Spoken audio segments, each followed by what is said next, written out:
Yondiradi,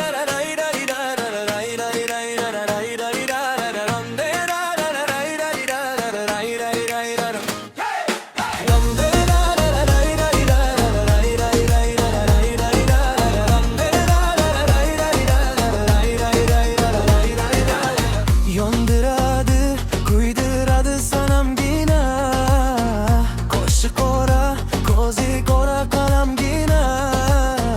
Kipriklaring uchog'ida qolganman, bir qarasang yana boshdan yo'lga kirmoqman. Qo'shiq ora, ko'zi qora qalamgina,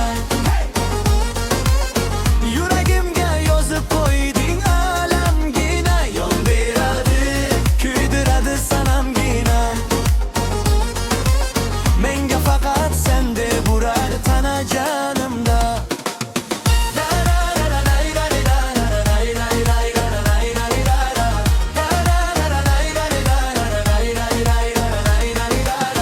Kipriklaring nayzasiga fido bo'lay, ko'z uchida qaraganda ado bo'lay. Sevaman deb pishirlagan sado bo'lay, har nafasda seni chaqirgan xatoda.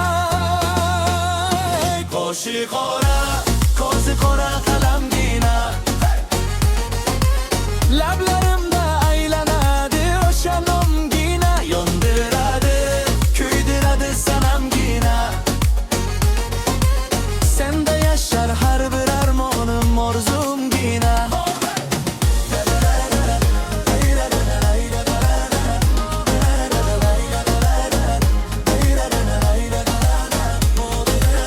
Mohim mening mohlardan ham suyugimsiz, topganim talpinganim yolg'izimsiz.